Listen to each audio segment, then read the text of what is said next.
자, 화요일 강의 시작하겠습니다. 안녕하세요. 자, 오늘부터 20회 동안 민법 기본이론 강의를 함께 시작합니다. 우리 같이 강의 계획서 좀 보시게요.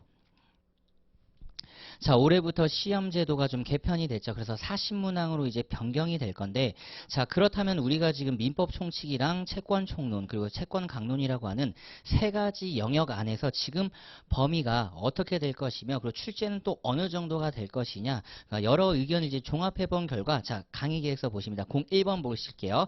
자, 출제 분포가 여전히 높을 것으로 예상되는 민법 총칙입니다. 그러니까 종래 12문항에서 13문항 정도가 출제됐는데, 15문항이 추가됐을 경우 당연히 또 50%의 범위 내인 한 7, 8문제가 더 출제될 것으로 봅니다. 그러니까 많게는 7문제까지도 갈 수 있고요. 일단 20문항 정도는 당연히 민법 총칙에서 확보가 될 겁니다. 자, 그렇다면 민법 총칙이라고 하는 전 범위에서 차례대로 출제 가능성이 높다라는 거죠. 시작부터 끝나는 단계까지 한 문제씩 꼬박꼬박 출제가 될 것이고, 주요하다고 생각되는 쟁점, 특히 이제 노무사 영역에서 중요하다고 생각되는 민법 총칙 초반 부분에서는 출제가 2문제씩 아마 될 겁니다. 자연인 부분, 법인 부분, 대리 부분, 소멸시효 부분에서 그동안 한 문제씩밖에 못 냈었는데 한 문제씩 더 출제가 될 것으로 생각이 되고요. 자, 그 다음에 이제 가장 어렵다라고 생각되는 채권 총론 부분입니다. 자, 이 부분의 경우에는 이제 나머지 문제에서 15문항 정도에서 6, 7문항 정도가 민법 총칙으로 간다 그러면 4문항 정도가 또 추가될 것으로 봅니다. 자, 그렇다면 똑같아요. 채권 총론도 처음 단계부터 끝나는 단계까지 이제 한 문제씩이 꼬박꼬박 출연이 된다라고 보시면 됩니다. 해서 한 7개에서 8문항 정도가 채권 총론에서 이제 출제가 될 것이고, 자, 문제는 강론입니다. 사실 영역 중에 범위가 가장 많은 부분이 채권 강론이에요. 왜냐하면 계약이라고 하는 것이 이제 본격적으로 등장하기 때문에 그간 이제 출제 문항에 계속돼서 제한됐었기 때문에 그간 이제 못 냈던 영역들이 같이 출제되지 않을까 싶습니다. 그래서 03번에 채권 강론 파트 보시면 이제 효력에서는 동시행 항변이라든지 위험 부담, 제3자를 위한 계약, 그리고 실효에서는 해제 부분이 이제 한 문제씩 출제된다고 해도 더 이상 이상하지 않고요. 그리고 무엇보다 이제 계약의 구체적인 내용 들어갔을 때 매매라든지 임대차 도급 조합은 한 문제씩 출제될 가능성이 높습니다. 그리고 나서 이제 부당이득 불법 행위를 꼬박꼬박 출제한다고 한다 그러면 여기서도 역시 4문항에서 5문항 정도가 또 추가 출제될 것으로 예상이 됩니다. 이렇듯 이제 여러 의견들을 종합해 봤을 때 민법 총칙 부분에서는 그동안 12문제에서 13문항이었다면 6, 7개까지 여기까지도 가능하다라는 거죠. 그동안 출제 비중을 50% 가지고 있었다고 한다 그러면 역시 40문항이라고 했을 경우에 출제 비중을 50%를 가져간다고 보시면 되고, 그 외에 이제 채권 부분에서 합쳐서 20문항 정도가 출제가 된다라는 거죠. 이렇게 해서 40문항일 겁니다. 그래도 변함없는 건 역시 중요한 쟁점에서 골고루 출제를 하겠다라는 거예요. 자, 그리고 다른 영역도 마찬가지입니다. 출제 문항 수가 늘어났을 때요, 이 늘어나는 것 자체가 상당히 부담이 됩니다. 일단 출제 문항 자체가 부담이 되고요. 그리고 40문항으로 변경되었을 때 가장 부담이 되는 과목 중에 하나가 민법이고, 두 번째가 이제 사법법이 될 겁니다. 우리 수험생들 입장에서는 사법법의 경우에는 객관식 문제와 관련해서 특히 숫자 싸움이 많이 출제되죠. 그래서 이 두 가지 영역에서 좀 집중적인 우리 수험생들 학습이 필요합니다. 이제 예전처럼 좀 이렇게 몰아서 하기보다는 기본 강의부터 차근차근 밟아 가시면서 무엇보다 이제 40문항 풀이 연습을 좀 해보실 필요성이 있어요. 시간을 재보시면서 40문항 풀이 연습을 해보실 필요성이 있습니다. 그래서 이걸 위해서 이제 이것 다음 강의가 객관식 문제풀이 강의인데요. 이제 고민을 하게 되는 거죠. 그동안은 이제 기출만 풀어봤을 건데 기출 플러스 타영역 문제를 풀어봤단 말이에요. 근데 과연 이것만으로 문제풀이 연습이 이제 되겠는가? 이론적이고 내용적인 학습은 그렇다 치더라도 문제풀이 연습만으로는 좀 부족합니다. 그래서 이후에는 이제 모의고사도 진행을 할 예정이에요. 회차는 아직 구체화되진 않았지만 최소 5회에서 6회 정도는 40문항으로 해가지고 200에서 240문항 정도를 실전 시험처럼 한번 풀어보시고 해설을 같이 공부하는 시간을 가져보려고 합니다. 이건 비단 민법뿐만은 아니죠. 다른 영역 과목들도 강사님들이 고민이 바로 많은 부분이라고 생각하시면 됩니다. 자, 그럼 우리의 학습은 어떻게 되느냐? 어쨌든 그래도 가장 중요한 건 우리가 성문법학이라는 사실에는 변함이 없습니다. 첫 번째, 조문 중심 학습을 하시는 게 맞고요. 1순위죠. 자, 조문 중심 학습을 하시고, 자, 그 다음에 그 조문에 대해서 과연 어떤 이론적인 내용들이 정립되어 있는가, 그리고 이 이론과 관련돼서 대법원이라고 하는 곳에서 과연 판례를 어떻게 했는가, 바로 이 논의입니다. 즉 우리가 민법을 학습하려면 기본적으로 좀 배경 지식이 필요하거든요. 이렇게 생각하시면 되겠습니다. 자, 우리는 법이란 걸 공부를 해요. 자, 법이라는 건 모든 국민에게 구속되는 일반법을 말합니다. 그러니까 이러한 법들이 다양하긴 다양해도 모든 국민들을 구속하기 때문에 법에 규정된 내용들은 그 누구에게도 나도 평등하고 일률적으로 적용이 된다라는 겁니다. 자, 그렇다면 이런 모든 국민에게 구속되는 법률 중에 우리가 일반적으로 적용되는 일반적이고요.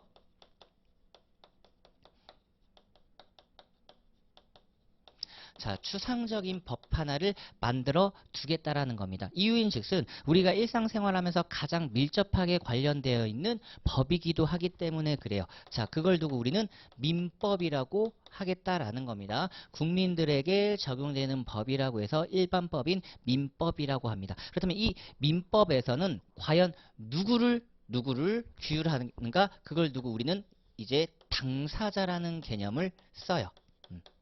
당사자라는 개념을 씁니다. 자, 그렇다면 이 민법이 누구를 규율하는지와 관련돼서 당사자라는 개념을 쓸 거고, 관건은 정확하게 누구는 둘째치고 그럼 무엇을 규율할 건데 우리는 그거를 법률관계 중에서도요, 바로 재산에 대한 관계라고 합니다. 이걸 우리는 재산관계라고요. 지금 우리가 일상생활 마찬가지죠. 이 강의를 들을 수 있는 권리도 재산에 해당되는 거고요. 그리고 지금 제가 들고 있는 마이크는 합격의 법학원의 재산이라고 보시면 됩니다. 그럼 이 재산은 또 마찬가지로 두 가지 방향으로 틀 수 있다라는 겁니다. 너와 나 사이의 규율을 담당하는, 즉 사람들끼리 담당하는 사람 대 사람의 관계를 규율하는 걸 우리는 그걸 채권 관계라고 해요. 무슨 관계라고 한다? 채권 관계라고 합니다. 바로 빚의 자를 쓰는 거죠. 너 나한테 빚졌으니까 이거 얼른 내놔 라고 할 수 있는 걸 우리는 채권 관계라고 하고요. 두 번째는 지금 제가 말씀드린 바로 이런 마이크, 물건에 관한 관계가 있다라는 겁니다. 그걸 우리는 물권 관계라고 해요.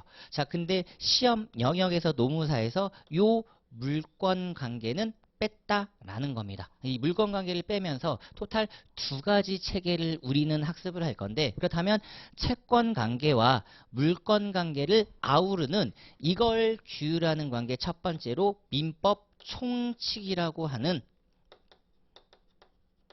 과정을 하나 두겠다. 그러니까 모든 법에 적용되는 어찌 보면 진짜 일반 중에 일반이라고 할 수 있는 거죠. 그렇기 때문에 시험 출제 범위가 가장 많고요. 무엇보다 출제 비중도 높다라는 겁니다. 그리고 두 번째인 바로 이 채권 관계, 이렇게 두 가지를 봅니다. 다만 채권 관계는 또 두 가지로 나누는 거예요. 채권이 어떻게 만들어지고 어떻게 규율되는지와 관련해서 그걸 두고 우리는 채권 총론이라고 합니다. 자, 그리고 이 채권을 구체적으로 발생시키는 원인이 있을 수 있겠죠. 그 원인을 우리는 계약이라고 하는데 이 부분을 바로 채권 강론으로 규율을 합니다. 즉 민법이라는 영역 자체가 넓은데도 불구하고 그 넓은 영역 중에 공인노무사에서는 민법 총칙 하나, 채권 총론 둘, 채권 강론 셋, 이렇게 규율을 해서 이 세 가지의 출제 범위로 한정시키고, 무엇보다 일반 중에 일반인 민법 총칙의 출제 비중을 가장 많이 두고 있다라고 보시면 돼요. 그렇기 때문에 우리가 이제 학습을 진행하면서도 어떻게 공부를 하시는 게 바람직할 거냐면 결국 전략적 학습이잖아요. 1번의 민법 총칙에 조금 더 많은 힘을 쏟아부어야 되는 것이 맞다라는 겁니다. 그래서 강의에서 보시면 민법 총칙을 가장 많이 잡은 이유이기도 해요. 우리가 여기서 처음부터 차근차근 단단히 정립을 해 나간 다음에 조금 다른 법률 체계로 들어온단 말이죠. 그러니까 이 중간 과정을 자연스럽게 매끄럽게 연결지으려면 민법 총칙적인 내용 학습이 가장 중요하다라고 보시면 되겠습니다. 자, 그러면 차근차근 한번 들어와 볼게요. 우리는 결국 민법이라고 하는 성문법학으로 이제 들어옵니다. 일반법, 법 중에 법인 바로 이제 민법이라는 걸 우리는 학습을 해요. 자, 그렇다면 기본적인 개념 요소부터 한번 잡아봅시다. 자, 2페이지 교재를 펼쳐 주실게요. 자, 챕터 01번을 보면 제목이 민법과 민법학이고 제1절 보시면 민법의 개념이라고 하는 목차 구성이 되어 있습니다. 그럼 민법의 개념이라는 건 우리가 두 가지 방법으로 접근할 건데 로마자 1번 지금 말씀드린 바로 형식적 의미의 민법입니다. 그냥 형식만 보겠다라는 거죠. 첫 번째 줄 보시면 형식적 의미의 민법은 민법이라는 이름의 성문법전을 말한다. 우리가 흔하게 얘기하는 조문이라고 하는 겁니다. 그래서 우리는 성문법학, 조문법학이라고 하는 거고요. 자, 관건은 로마자 2번. 자, 실질적 의미의 민법이라는 거죠. 자, 우리가 결국은 민법이라고 하는 조문을 학습을 할 건데 그다음에 여기에 담겨져 있는 내용이 과연 무엇이냐? 어떤 내용들이 담겨져 있을 까냐입니다. 아까 말씀드렸다시피 우리 일반 생활을 규율한단 말이에요.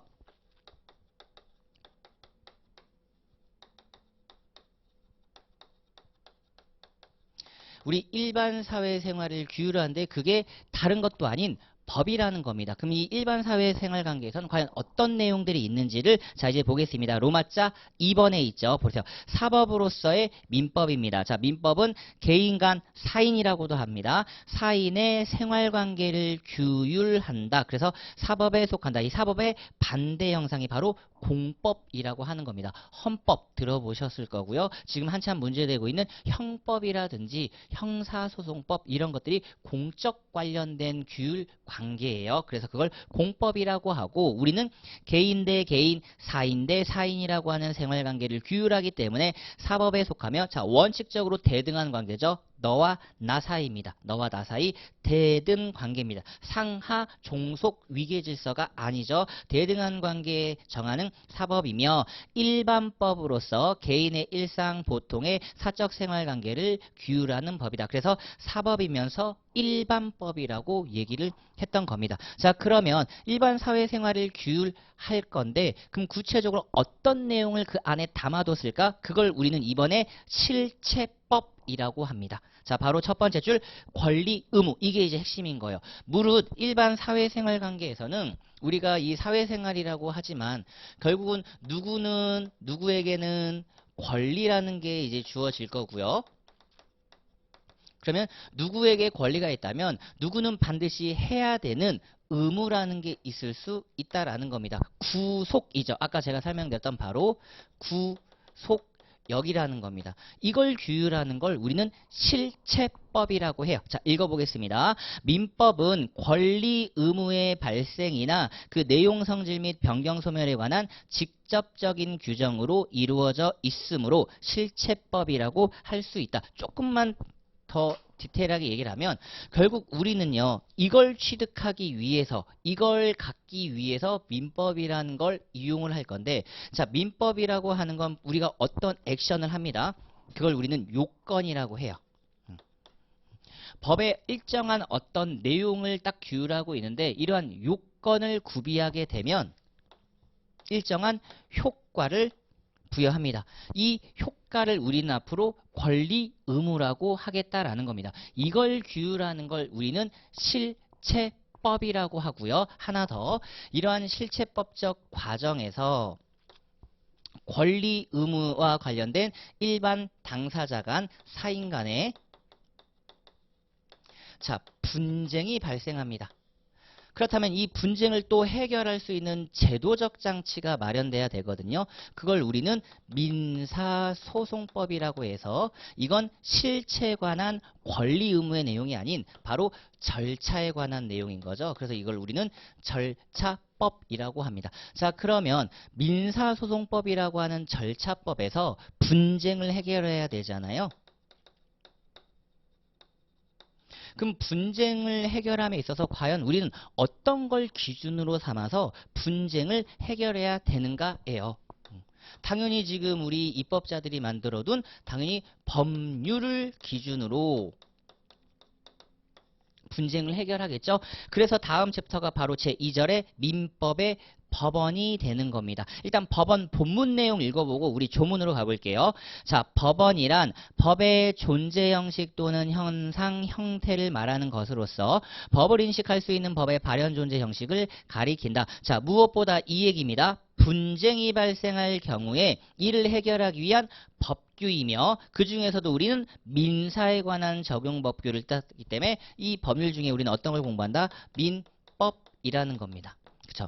이걸 가지고 너가 잘못했네, 너가 잘했네를 따져볼 수 있다라는 겁니다. 그래서 이제 제1조를 보시면 이걸 두고 우리는 법원이라고 하는 바 민사에 관하여 법률의 규정이 없으면 관습법에 의하고 관습법이 없으면 조리에 의한다라고 되어 있습니다. 즉, 첫 번째 기준을 법률로 잡았다라는 겁니다. 자, 근데 법률이 없을 수도 있어요. 물론 법률 있는 게 당연히 좋은 겁니다. 다만 입법자들 입장에서는 모든 법률을 다 만들어둘 수가 없으니까 혹시라도 흠결이 있을 수 있다라는 거예요. 그래서 법률이 없는 경우는 그렇다면 어떻게 해결하는 것이 바람직할까라고 했을 때 입법자들은 혹시 모르니까 관습법이라고 하는 거 하나 규를 두자. 세 글자 관습법을 딱 만들어 둡니다. 자, 다음으로 관습법조차도 없으면이죠. 혹시라도 이것마저도 없다 그러면 자, 마지막 세 번째 조리에 의해서 해결을 하겠다라는 겁니다. 그러면 어떤 분쟁이 등장했을 경우 첫 번째, 법률로서 해결할 수 있겠는가? 그렇다면 법률을 기준으로, 아니다, 법률이 아니라 그러면 관습법을 기준으로, 관습법조차도 없다 그러면 조리를 기준으로 차근차근 내려오겠다라는 거죠. 자, 그러면 이게 지금 조문의 내용입니다. 그럼 우리는 이걸 가지고 이제 어떻게 교수님들이 이론 정립을 했고 여기에 어떻게 판례라고 하는 내용이 나왔는지 이제 이걸 따져보는 거예요. 그럼 여기서 용어 하나만 정립하겠습니다. 판례라고 하는 건 대법원의 최종 해석권이라고 보시면 돼요. 대법원이라고 하는 우리 민법 최고법원입니다. 대법원이 바로 법조문에 대한 유권 해석을 내어놓은 거죠.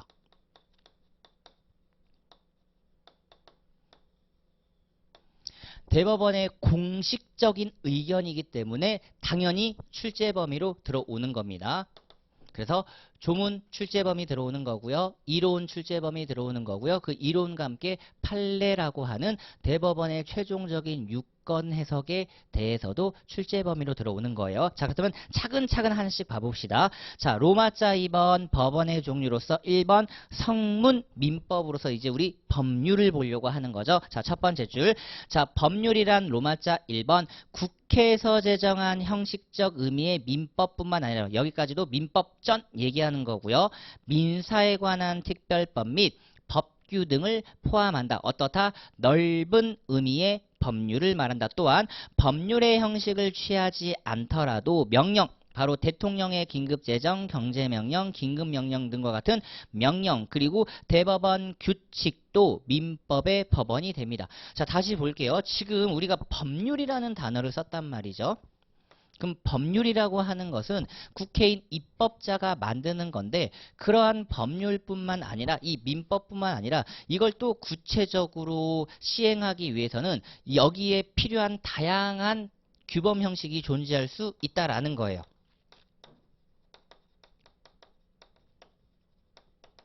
그 다양한 규범 형식이 꼭 법률이라는 형식을 채택할 필요는 없다라는 겁니다. 민법이라는 형식을 채택했다면 이거는 형식적 의미의 민법이지만 그 외에도 다양한 규범 형식을 채택할 수 있는데 그걸 대표적으로 명령규칙이라고 해요. 명령규칙은 형식은 민법은 아니지만 분쟁 해결을 위한 기준인 어디에 들어갈 수 있다? 법률 안에 들어갈 수 있다라는 게 바로 이론적인 내용이라는 겁니다. 또한 로마자 3번 비준 공포된 조약, 어찌 보면 이건 국가 간의 지금 약속 같은 거잖아요. 국내 안쪽으로만 들어오는 국내법뿐만 아니라 과연 국제법도 우리 민법에서의 법원이 될 수 있는가? 그렇다라는 겁니다. 로마자 3번. 비준공포된 조약과 일반적으로 승인된 국제법규도 민사에 관한 것일 경우라면 어떻다? 법률과 동일한 효력을 가지므로 민사에 관한 법원이 됩니다. 확실히 넓게 봐주는 거죠. 넓게. 그러니까 다양한 기준들을, 다양한 해결 기준들을 우리는 확보하고 있다. 다만 법조문 안에 다 담기 그러니까 법률이라는 두 글자로 압축하겠다. 그래서 얘도 들어가고 2번 조약도 넣겠다라고 했습니다. 자, 보세요. 이렇게 다양한 규범 형식을 통해서 해결을 하려고 하는데 지금 이게 없다라는 거예요. 없다면이죠. 와, 이렇게 많이 지금 확보를 해놨음에도 불구하고 이게 없다면이에요. 그러면 분쟁 해결을 그대로 방임할 것이냐, 해결하지 않고 그대로 분쟁 자체를 방임할 것이냐, 그럴 순 없다라는 겁니다. 입법자가 그러면 다음적으로 관습법으로 한번 해결해 보자라는 게 바로 2번의 내용이에요. 이걸 두고 우리는 불문민법이라고 하는 겁니다. 여기까지가 성문민법이라면 여기는 문헌화되지 않았어요. 자, 문헌화되지 않았기 때문에 좀 불안정합니다. 불안정하기 때문에 우리가 관습법을 찾아보려고 해도 찾아볼 수가 없어요. 이유인즉슨 문헌이 없기 때문에 그렇습니다. 따라서 관습법의 경우에는 대법원 판례가 정립을 해뒀어요. 어찌 보면 판례 이론이라고 보시면 됩니다. 자, 첫 번째 의의. 자, 관습법이란 사회에 거듭된 관행으로 생성된 사회생활 규범이 사회 법적 확신과 인식에 의하여 법적 규범으로 승인 강행되기에 이른 것을 의미한다. 다시 읽어볼게요. 사회에 거듭된 관행으로 생성된 사회생활 규범이 사회 법적 확신과 인식에 의하여 법적 규범으로 승인 강행되기에 이른 것. 자, 다만 현재 관습법은 보세요. 현재 관습법은 이게 많아지면 안 된단 말이에요. 왜냐하면 지금 불문이에요. 일반인들 입장에서는 관습법을 찾아보려고 해도 불문이기 때문에 없다라는 겁니다. 찾아보려고 해도 찾아볼 수가 없어요. 그렇다면 이거는 법적 안정성이라고 하는 일반 국민들에게 조금 불안정한 형태라는 거예요. 그렇기 때문에 마지막 번째를 보시면 성문법의 발달과 함께 그 역할 기능이 점차 축소되고 있다라는 겁니다. 당연히 우리는 성문법으로 문헌에 있는 걸로 규율하는 게 바람직하죠. 그래서 현재 관습법의 경우에는 조금씩 축소되는 분위기입니다. 이유는 어떻다고요? 지금 계속해서 법을 만들고 있죠. 우리가 그동안 규율하지 못했던 영역에서 자꾸만 어떤 분쟁이 발생돼요. 그러면 그 분쟁을 해결하기 위한 법을 만들 필요가 있고요. 그래서 특별법 등의 제정 등이 많아지는 이유이기도 합니다. 자, 그렇다면 이러한 관습법은 과연 어떤 요건을 갖춰야지 성립되는가 보세요. 요건이란 말이 나왔죠. 요건. 요건. 이게 민법의 태도라는 겁니다. 이걸 우리는 실체법이라고 했던 거예요. 어떤 요건을 갖추면 어떤 효과가 부여된다. 어떤 요건을 갖추면 어떤 효력이 부여된다. 자, 그걸 우리가 얘기하고 있는 겁니다. 그러니까 반드시 어떤 만들어지는 그 과정이 필요하다라는 거죠. 양갈로 2번. 자, 관습법이 성립하기 위해서는 첫 번째, 거듭되고 반복된 관행이 존재하여야 한다. 그러니까 누가 봐도 지금 계속되고 반복되는 관행이 쌓여야 된다. 그런 얘기예요. 그걸 두고 우리는 계속성이라고 하고요. 두 번째 요건 로마자 2번입니다. 관행입니다. 그러한 관행이 헌법에 저촉되지 않아야 됩니다. 바로 이 헌법이 우리 대한민국 최고 규범이에요. 아까 말씀드렸죠. 다양한 규범 형식이 있을 수 있지만 그 중에서도 최고 규범이 바로 어떤 거다? 헌법이라고 하는 겁니다. 헌법을 떠나서 법은 존재할 수가 없어요. 자, 그리고 무엇보다 중요한 게 로마자 3번입니다. 사회 구성원들에게 법적 확신 취득이 필요하다. 중요한 게 바로 헌법과 그리고 어떤 게 필요하다? 국민들의 사회 구성원들의 법적 확신입니다. 그러니까 국민들도 보세요. 납득할 수 있어야 되는 거죠. 제가 왜 이런 얘기 하는지 아시겠죠? 국민들이 법률을 펼쳐봐요. 명령을 펼쳐봅니다. 규칙을 펼쳐보면 나온단 말이죠. 아, 이런 상황에서는 이렇게 해결하는구나. 근데 얘는 문헌에 없단 말이에요. 그렇다면 이걸 국민들에게 구속력을 가하기 위해서는 누가 봐도 국민들에게 납득할 만한 내용이어야 됩니다. 그러니까 일단 헌법에는 저촉되면 안 되는 거고요. 국민들 입장에서도 그렇지 라고 해서 누구라도 납득할 수 있어야 되는데 그걸 두고 우리는 확신성 법적 확신이라고 해요. 그러니까 이런 관습법이 끊임없이 성립 요건이면서 효력 유지 요건이기도 하다라는 겁니다. 그래서 여기에 대해서 이제 판례가 어떤 얘기했는지 한번 볼까요? 구체적으로 이제 밑에 판례 박스입니다. 자, 동그라미 1번부터 읽어볼게요. 사회 거듭된 관행으로 생성된 어떤 사회생활 규범이 법적 규범으로 승인되기 위해서는 그 사회생활 규범은 헌법을 최상위 규범으로 하는 전체 법 질서에 반하지 아니하는 것으로서 정당성과 합리성이 있어야 하고 그렇지 않은 사회생활 규범은 비록 그것이 사회에 거듭된 관행으로 생성된 것이라 할지라도 이를 법적 규범으로 삼아 관습법으로서의 효력을 인정할 수 없다라는 겁니다. 예를 들면 국민들이 아무리 법적 확신을 가졌다 하더라도 헌법에 저촉된다 그러면 그건 관습법으로 인정할 수 없다라는 거예요. 정당성과 합리성을 갖추지 못했다라고 한다 그러면 역시 관습법으로서의 효력을 인정할 수 없다라는 겁니다. 따라서 동그라미 2번 사회 구성원들이 기존의 관습법의 법적 구속력에 대하여 확신을 갖지 않게 되었다거나 즉 확신 자체가 없으면 당연히 관습법이 안 되는 거죠. 다음 사회를 지배하는 기본적 이념이나 사회 질서 변화로 인하여 그러한 관습법을 적용할 시점에 있어서 어디에 전체 법 질서에 부합하지 않게 되었다면 그러한 관습법은 더 이상 법적 규범으로서의 효력이 부정될 수밖에 없다. 바꿔 얘기하면 더 이상 관습법으로서 어떻다? 분쟁 해결 기준으로 삼을 수 없다라는 겁니다. 자, 그러면 이러한 요건이 갖춰졌을 때 양갈로 3번에 반갈로 1번입니다. 과연 언제 관습법이 성립되는 것이냐? 그림을 같이 한번 볼게요. 예를 들면 여기서 지금 분쟁이 발생됐습니다. 분쟁이 발생되고 나서 이제 분쟁을 해결하려고 해요. 해결 시점은 요 시점입니다. 해결하려고 봤더니 지금 기준이라고 하는데 이게 없어요.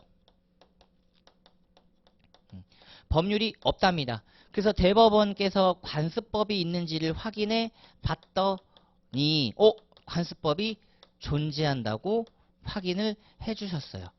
자, 그럼 이제 질문에 돌아가는 거죠. 과연 관습법은 이 구간에서 성립된 것이었냐? 아니다. 이미 분쟁 관련돼서 이쪽부터 있지 않았느냐? 그렇죠.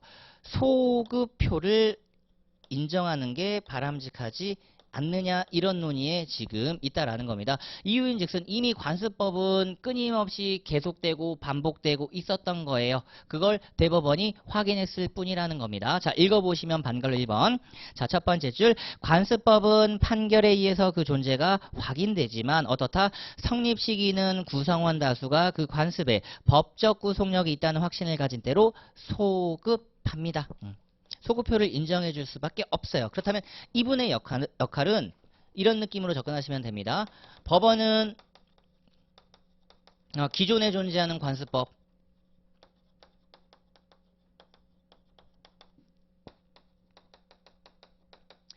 어떻다? 확인하는 역할에 불과한 거죠. 그러니까 대법원 입장에서도 문제가 됐을 때 올라와 봐야 된다라는 거. 이런 사건이 있었어? 그래서 여러 가지 조사를 해봤더니, 당신들은 여기에 대해서 나름 관습법을 가지고 있었군요. 그걸 확인하는 것에 불과하죠. 기존에 있었던 것 확인입니다. 다만 기존에 언제 있었는지를 명확하게 언급을 못하니까 국민들에게 법적 확신이 있었던 때 이때로 소급합니다. 자, 관건은 반갈로 이번에 성문법과의 우열 관계예요. 이미 우리가 확인했다시피 자, 두 번째 줄 보충적 효력설입니다. 이유가 뭐라고요? 법률이 없는 경우에 관습법에 적용될 수 있기 때문에 이걸 두고 성문법에 보충하는 효력이라고 해서 보충효라고 합니다. 자, 첫 번째 줄 보시면 관습법은 성문법이 없는 경우에 당연히 적용될 건데 문제는 성문법이 규정하고 있는 경우다. 그렇다면 당연히 성문법을 우선적으로 적용한단 말이에요. 그러므로 판례는 보충적 효력설의 입장으로서 관습법의 제정법에 대한 여루적 보충적 성격에 비추어 관습법의 효력을 인정하는 것은 어떻다? 관습법의 법원으로서의 효력을 정한 민법 제1조의 취지에 어긋난다고 할 것이다. 판례가 에둘러서 얘기했지만 결론은 뭐다? 성문법에 보충하는 효력이 있다라는 겁니다. 자, 그리고 이제 올해 출제 가능성이 가장 높아진 이유가 바로 3번의 양걸 2번 조리 때문에 그렇습니다. 지금 조문을 보면요. 법률, 관습법, 조리 딱 여기까지 지금 얘기를 하고 있거든요. 분쟁 해결 기준으로서 여기까지 언급이 되는데 자, 그 유명한 이제 내용이 드디어 등장합니다. 이거는 출제 가능성이 높아. 일단 개념부터 읽어볼게요. 조리란 사물의 본성, 사물의 본질적 법칙 또는 사물의 도리를 말하며 경험법칙, 사회통념, 신의성실, 공서양속, 형평 등 다양하게 표현되고 있고 민법 조문에서 조리법원성을 인정하고 있죠. 자, 그래서 밑에 판례 제목 보세요. 제사 주제자를 결정하는 방법입니다. 자, 이거는 같이 한번 보도록 할게요.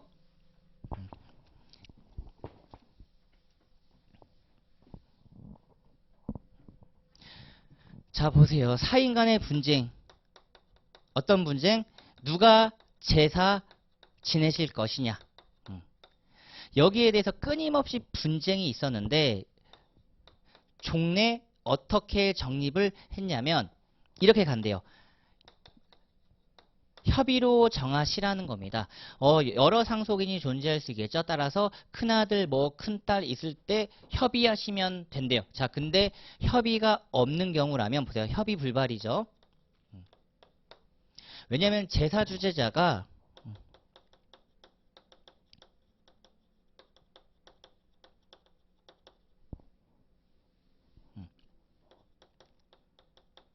제사와 관련된 재산을 단독 승계합니다. 그러니까 이 제사용 재산을 혼자 가져가느냐 마느냐의 기로에 서 있기 때문에 제사 주제자를 결정하는 건 상당히 중요한 문제이며 종래 판례가 협의로 정하되 협의가 없는 경우에는 장남으로 가고요. 장남이 없는 경우에는 장손으로 가고 장손이 없을 때 보세요. 장녀로 가자라고 얘기를 했다라는 겁니다. 근데 어디서 문제가 생기냐면 여기서 분쟁이 생겼던 거예요. 그러니까 협의는 당연히 분쟁이 안 생깁니다. 당사자들끼리 협의를 했기 때문에 이건 약속한 거거든요. 자, 근데 협의 안 했을 경우에 이걸 대법원이 일률적으로 이렇게 정해버린 거예요. 또 남성 우월로 갔죠. 남성 우위 판결을 했다라는 겁니다. 여기에 대해서 우리 대법원이 이거는 보세요. 헌법을 위반하면 안 되죠. 헌법상 평등 원칙 침해라는 거죠. 그러니까 헌법에 저촉되면 안 된다라고 얘기를 해버리니까 이걸 드디어 바꿨습니다. 무려 10몇 년이 지나서 바꿨는데 자, 어디를 바꿨는지 보셔야 돼요. 협의는 그대로 유지해요. 자, 협의는 그대로 가되 자, 이제 여기를 바꿔버립니다. 자, 협의가 되지 않았을 때 따당 어떻게 가는지 자 동그라미 2번으로 가보실게요. 자 그러나 공동상속인들 사이에 협의가 이루어지지 않는 경우 제사주재자 결정 방법에 관한 2008년 전원합의체 판결의 법리는 더 이상 조리에 부합한다고 보기 어려워 유지될 수 없다. 그렇다면 어떻게 해야 되는가? 헌법 위반인 건 알겠는데 자 가봅니다. 세 번째 줄 공동상속인들 사이에 협의가 이루어지지 않는 경우에는 끊고 제사주재자의 지위를 인정할 수 없는 특별한 사정이 있지 않는 한 피상속인의 직계 비속 중 자 직계 비속입니다. 일단 축소시켜 놨죠. 직계 비속으로 일단은 축소시켜 놨고요. 존속은 당연히 안 됩니다. 직계 비속 중에 남녀 적서 불문입니다. 지금 평등원칙 바로 가버렸죠. 남녀 불문. 바로 깨진 거 보이세요? 그동안은 남성 우위로서 장남 장손 같단 말이에요. 그리고 장녀 왔는데 이걸 바로 남녀 불문으로 깼어요. 자 그리고 더 중요한 표현이 이제 뒤에 있는 겁니다. 적서마저도 불문. 적자 서자 불문이에요. 적자 서자 불문입니다. 즉 공동상속인이라 그러면 적자이든 서자이든 묻지 않겠다. 딱 여기까지 얘기를 하고 하나 더 이제 추가를 합니다.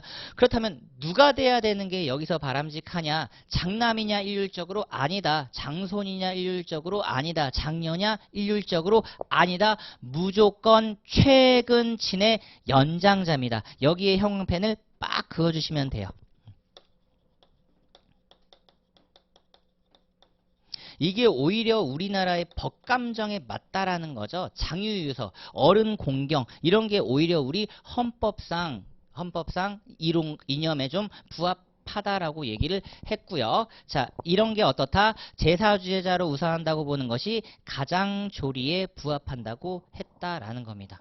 그래서 지금 현재 제사주재자를 결정하는 건 고민할 필요 없이 남녀불문, 적서불문, 최근 친의 연장자입니다. 그래서 객관식으로 출제될 때 직계비속 중에서 고를 거고요. 남녀 이제 의미가 없어졌죠. 포커스는 여기입니다. 교수님께서 적자의 하나여 이렇게 낼 수 있어요. 적서 불문이고요. 그리고 최근 친의 연장자입니다. 최근 친이 두 분 있을 수 있죠. 거기서 나이가 제일 많으신 분, 즉 학렬 가장 최근 친이고 나이도 가장 높으신 분 연장자여야 합니다. 두 분 계시는데 한 분은 20살, 한 분은 15살이라고 한다 그러면 20살. 그쵸. 연장자로 보는 것이 가장 조리에 부합하다. 자, 그래서 동그라미 1번부터 다시 차근차근 읽어볼게요. 종래 08년 전원합의체 판결이 세 번째 줄 보시면 장남 이렇게 갔단 말이죠. 장남이 이미 사망한 경우라면 장손자, 그리고 밑에 공동상속인들 중 아들이 없는 경우에는 망인의 장녀, 요 순서대로 갔는데 이게 이미 남자를 더 우선시키는 거 아니겠느냐. 그래서 헌법상 평등원칙 침해라고 해서 무려 15년 만에 판례를 뒤집어 엎었습니다. 따라서 다시 한번 보시면 네 번째 줄 동그라미 2번이에요. 직계비속 중 남녀적서 불문하고 어떻다? 최근 친의 연장자가 제사주재자로 우선한다고 보는 것이 가장 조리에 부합합니다. 자, 그리고 이제 법원으로 문제되는 게 양갈로 2번 제가 지금 누누이 말씀드리는 판례예요. 바로 대법원 판례 말하는 거죠. 자, 법원 재판을 통하여 형성된 규범을 가리키며 민법 제1조가 판례 법원성에 관하여 언급이 없으므로 판례 그 자체는 법원성을 인정할 수가 없습니다.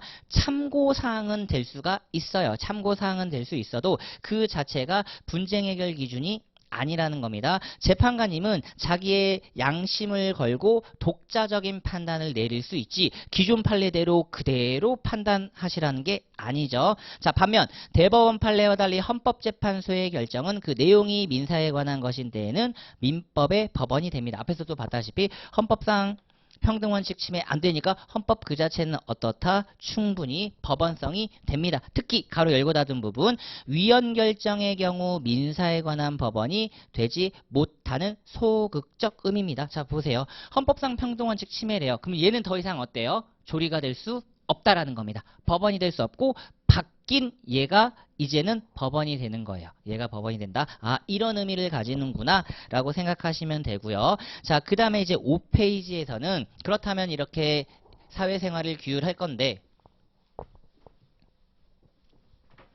구체적인 제도에 들어가기에 앞서 이 민법을 지배하는 혹시 지도 원리라고 있을까?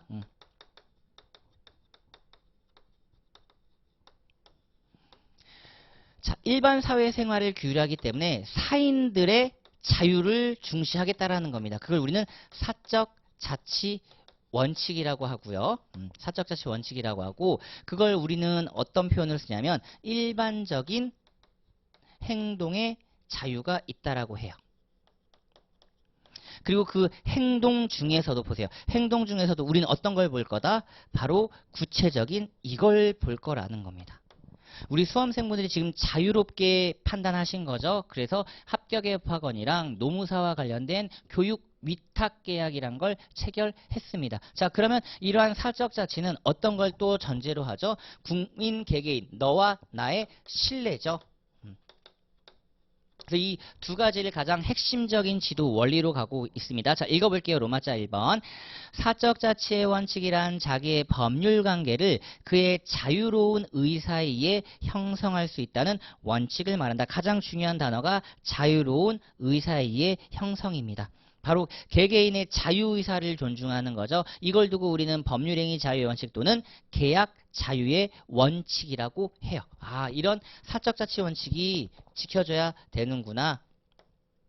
지켜줘야 되는구나. 자, 그렇기 때문에 이걸 과연 제한할 수 있을까? 자, 밑에 판례 정리 보십니다. 이런 계약 자유 원칙과 그 제한이 가능할까? 왜냐하면 국민 개개인에 주어진 자유잖아요. 원칙이죠. 그러니까 원칙은 준수해야 됨에도 불구하고 과연 이걸 제한할 수 있을까? 첫 번째 줄.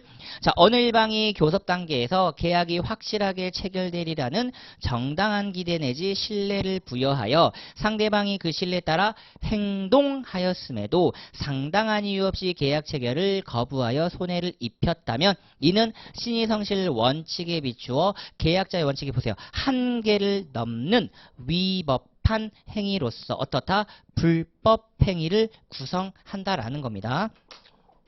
결국 우리 민법이 보장해주고 있는 이 사적 자치의 어떻다? 한계를 넘으면 그러니까 준수를 해야 된다라는 겁니다. 준수해야 되는데 이거 위반을 얘기하는 거죠. 위반시 바꿔 말하면 그 한계를 넘어서면 여기에는 반드시 제재가 뒤따라요. 그 제재를 우리는 불법행위라고 합니다.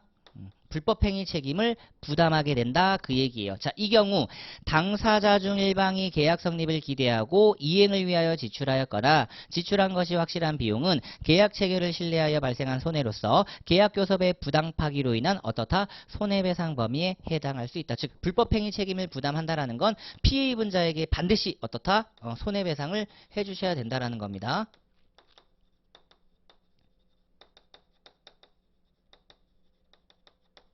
이게 우리 민법의 어찌 보면 당연한 태도예요. 민법은 어떤 원리, 어떤 제도를 만들어 놨습니다. 그리고 그걸 지키도록 구속력을 강제했어요. 그렇다면 그건 당연히 지켜야 되는 게 우리 일반 개개인의 의무이죠. 우리 국민들은 당연히 법률 준수 의무가 있고 헌법을 지킬 의무가 있단 말이에요. 그리고 약속도 했으면 같이 지키셔야 되죠. 자, 근데 일방이 그걸 위반합니다. 한계를 넘어서요. 근데 여기에 대한 제재 조치가 없다 그러면 약속하고 나서 아무도 안 지키려고 할 거예요. 법률로 정해놨음에도 불구하고 아무도 안 지키려고 할 거라는 겁니다. 그렇기 때문에 우리 민법은 여기에 대한 제재 장치까지 하나 마련해 두는데 그걸 우리는 불법행위라고 하고요. 불법행위에 따라서 손해를 배상해 주어야 하는 그 관계가 나오죠. 자, 그리고 로마자 2번입니다. 신뢰보호 원칙이란 권리외관을 신뢰한 자를 보호함으로써 거래 안정과 신속을 도모하는 원칙을 말한다. 이렇게 두 가지의 지도 원리를 토대로 넘겨보시면 6페이지에 드디어 법률관계와 권리가 나옵니다. 자, 여기까지 한번 와볼게요. 우리가 민법이란 걸 지금 공부를 했습니다. 사법이고요. 그리고 일반법이고요. 맞죠? 자, 그리고 권리 의무를 규율한대요. 권리와 의무를 규율하는 실체법 영역이라고 하는 겁니다. 우리는 이걸 가지고 분쟁 발생 시 해결 기준으로 삼을 거고요.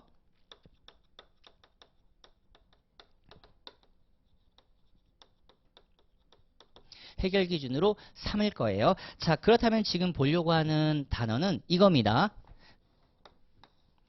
사법 일반법으로 규율하는 관계. 이걸 보려고 하는 거죠. 법에 의하여 규율되는 관계, 우리는 그걸 두고 법률 관계라고 합니다. 모든 관계를 민법이 규율하는 게 아니라 법에 의하여 규율되는 관계고요. 그 법률 관계를 우리는 권리 의무 관계라고 하겠다라는 겁니다. 즉 법률 관계 이꼬르 권리 의무 관계예요. 그래서 여기서 우리가 공부하셔야 되는 단어가 법률 관계는 무엇이며, 그럼 법률 관계를 통해서 등장하게 되는 권리 의무라는 건 과연 어떤 걸 의미하는가? 자, 로마자 1번 보겠습니다.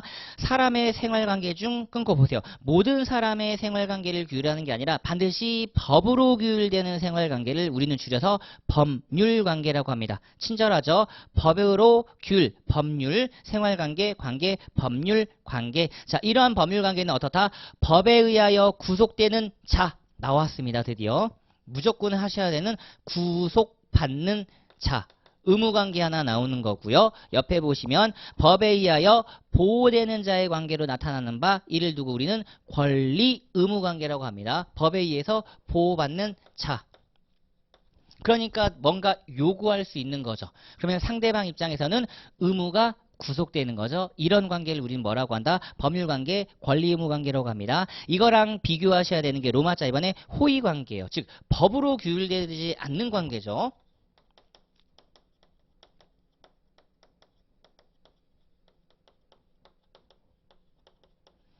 법으로 규율되지 않는 관계니까 법률 관계와 조금은 다른 단어 하나를 써야 된단 말이에요. 그래서 좋을 호자를 씁니다. 나는 네가 그냥 좋아서 좋은 뜻으로 내가 한 거야. 그럼 반대로 보세요. 호의 관계라는 건 애초에 이걸 전제로 하지 않죠. 이걸 전제로 하지 않습니다. 그냥 좋아서 했던 거예요. 자, 그래서 보시면 1번의 첫 번째 줄, 법적인 의무가 없음에도 불구하고 호의로 어떤 이익을 주고받는 생활관계를 말한다. 제가 친구한테 그냥 밥을 사줘요. 그쵸? 어떤 대가를 바라지 않았습니다. 상대방에게 어떤 의무를 요구할 생각이 없어요. 그냥 좋은 마음으로 밥을 사줍니다. 이게 대표적으로 무슨 관계라고 하더라? 호의 관계라고 합니다. 즉 법률 관계와 호의 관계의 구별은 당사자에게 법적으로 구속당할 의사가 있다고 보아야 하는지 여부에 의해 결정됩니다. 자, 그렇기 때문에 밑에 판례가 우리가 평소에 얘기하는 최대한 노력하겠다, 책임지고 해결하겠다. 예를 들면 저도 똑같아요. 강의를 진행하면서 제 강의를 들으면 책임지고 합격을 시키겠다. 이런 문장들이 간혹가다 나왔을 때 과연 이게 법적 구속력 있는 문장이냐? 그 의미입니다. 동그라미 1번 원칙. 어떠한 의무를 부담하는 내용의 기재가 있는 문면에 최대 노력하겠습니다 라고 기재되어 있는 경우 특별한 사정이 없는 한 그러한 의무를 법적으로 부담할 수는 없지만, 자, 어떤 의미죠? 아하, 이건 의무가 아니구나. 법적으로 부담할 수 없지만 사정이 허락하는 한 그 이행을 사실상 하겠다는 취지로 해석함이 상당하다. 이걸 의무로 보진 않습니다. 그냥 어찌 보면은 다짐 같은 느낌인 거죠. 자, 다만 동그라미 2번.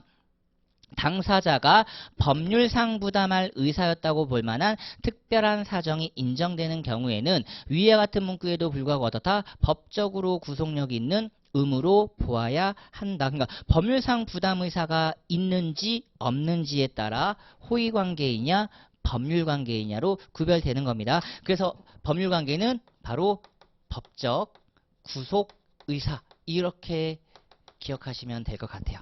아, 법으로 구속받겠다라는 게 바로 법률관계고 구속받지 않겠다라는 게 바로 호의관계구나. 자, 그래서 이번에 효력 보시면요.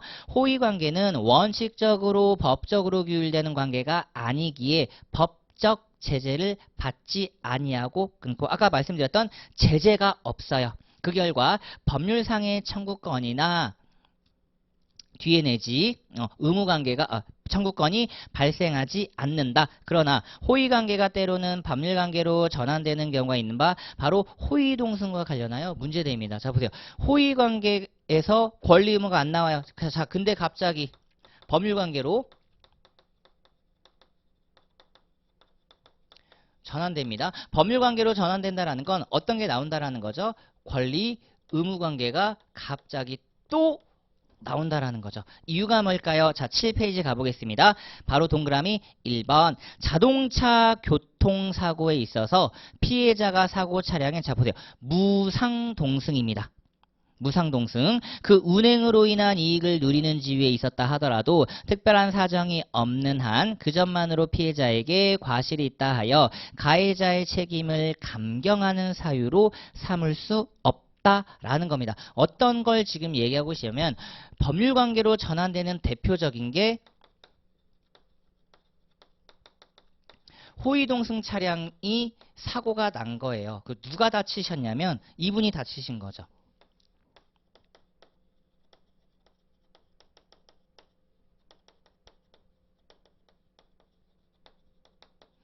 호의동승한 사람이 다쳤다라는 겁니다. 누구의 잘못으로? 자, 정확하게 나오자 보세요. 운전자의 운전 잘못입니다. 자, 어때요? 운전자가 지금 잘못을 했어요. 피해라는 게 나왔습니다. 대표적으로 치료비라는 게 나오죠.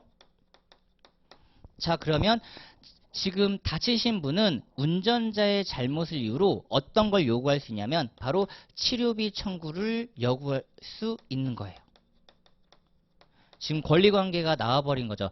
치료비라고 하는 권리, 그렇다면 운전자 입장에선 치료비를 지급할 의무, 이게 지금 나왔다라는 겁니다. 이게 바로 호의동승과 관련된 논의라고 보시면 돼요. 자, 다만 동그라미 2번 운행의 목적, 호의동승자와 운행자와의 인적관계 피해자가 차량에 동승한 경위, 특히 동승요구 목적과 적극성 등 재반 사정에 비추어 가해자에게 일반의 교통사고와 같은 책임을 지우는 것이 신의칙이나 형평원칙에 비추어 매우 불합리한 것으로 인정되는 경우라면 그 배상액을 감경할 사유로 삼을 수 있다. 다만 치료비를 요구할 수 있지만 어떻다? 예외적으로 깎을 수는 있다.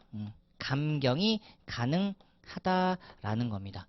그러니까 이분 입장에서도 사실 좀 억울한 면이 없지 않아 있죠. 호의로 태워줬는데 이분이 자기에게 치료비를 요구하니까 친구 사이라 그러면 혹시라도 진짜 문제 생길 수도 있어요. 그래서 함부로 호의동승 하지도 마시고요. 태워주지도 마시고 타지도 마시자. 왜냐면 이 판례 입장에서는 어떻다?